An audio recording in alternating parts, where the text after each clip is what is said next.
Si quelqu'un vraiment se passionne pour le spatial ou l'astronomie, c'est qu'il est déjà curieux en fait, de ne pas vraiment se mettre de limites, de s'ouvrir au monde, voilà, d'aller sur internet, voilà, d'apprendre, de chercher à entrer en contact avec des personnes, pour avoir plus d'idées en fait, faire peut-être un réseau, voilà, pour avoir accès à des opportunités, que ce soit des études, des projets et tout ça. Ouais. Je m'appelle Prudence Ivy, je viens du Bénin, en Afrique de l'Ouest. Je m'intéresse vraiment à l'aérospatial en fait, en général. Depuis 12 ans, j'ai toujours rêvé de faire du spatial et puis voilà. Ce que je fais, c'est vraiment voilà, vulgariser cette passion au Bénin, vu qu'en fait c'est quasiment inexistant. Donc voilà, avec le grand public, des étudiants, des amis, et voilà, faire en sorte que le spatial et l'astronomie voilà, soient une réalité au Bénin. Du coup, vu qu'il n'y a pas vraiment, il n'y a pas d'école, il n'y a pas de professionnels, du coup, c'est juste un réseau de jeunes en fait qui, voilà, qui s'y mettent, en gros, pour faire de l'astronomie, voilà, qui organisent des événements pour le grand public, souvent à l'université, pour intéresser le maximum de jeunes étudiants déjà qui ont, pour la plupart, des compétences déjà de base. Donc l'idée, en gros, c'est d'attirer tous ceux-là qui s'intéressent d'abord à ça, voilà. Du coup, voilà, à travers des événements ou parfois des formations. Du coup, chaque année, on organise en fait un camp d'été, voilà, pour 15 étudiants voilà, sélectionnés, pour apprendre sur le spatial, l'astronomie, les satellites, les fusées, voilà, faire du traitement d'images, de données et tout. Et après aussi, il y a des projets comme le Space Challenge de la NASA, donc l'hackathon où voilà, on invite d'autres jeunes en fait à utiliser leurs compétences spécifiques pour développer des solutions spatiales et bien au-delà encore. Du coup, ça permet en fait de créer un réseau assez humain, assez fort en fait dans différents domaines, quelle que soit la connexion, les compétences d'ailleurs pour voilà que le spatial en fait s'imprègne un peu partout, voilà, chez le grand monde.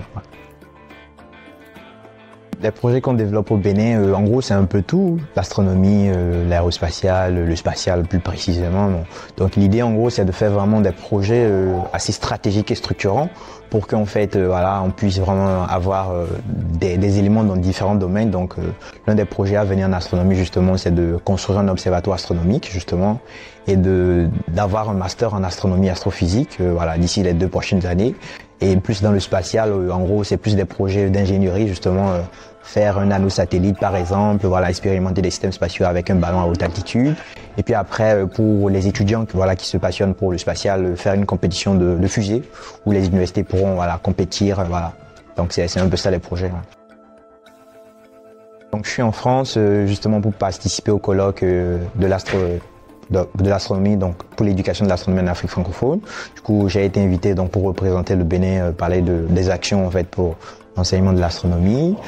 Donc le colloque a eu lieu du 25 au 27 à Épinal. Donc je profite en fait pour faire la visite de Paris et du coup d'IPSA, bon, voilà, école que j'ai toujours voilà aimé, que j'ai toujours rêvé faire en fait, voilà. Donc me voilà ici grâce à des contacts. Voilà, je suis là voilà pour en savoir un peu plus. Voilà. Le plus important, c'est d'être curieux. Bon, déjà, je suppose que, en fait, si quelqu'un vraiment se passionne pour le spatial ou l'astronomie, c'est qu'il est déjà curieux, en fait. Mais voilà, de ne pas vraiment se mettre de limites. C'est vrai que, bon, en fonction de sa région ou de sa zone, bah, c'est pas toujours accessible le spatial. Donc, vraiment, d'être curieux, en fait, de s'ouvrir au monde, voilà, d'aller sur Internet, voilà, d'apprendre, de chercher à entrer en contact avec des personnes, pour avoir plus d'idées, en fait, voilà, se faire peut-être un réseau. Voilà, pour avoir accès à des opportunités, que ce soit des études, des projets et tout ça. Ouais. Donc de rêver grand surtout, bah, ça c'est le plus important. Alors j'espère bien quand même parce que l'IPSA est sur la liste de mes top 3 d'écoles de rêve. Donc voilà, j'espère peut-être un jour, ou pourquoi pas l'année prochaine, voilà, intégrer l'IPSA et voilà, faire de beaux projets et puis apprendre aussi beaucoup. Voilà. Alors donc je suis présent sur LinkedIn, ouais, pas mal, Instagram aussi et surtout aussi sur Facebook. Voilà, donc voilà, je suffit de laisser un message ou un truc, voilà. Je suis assez réactif.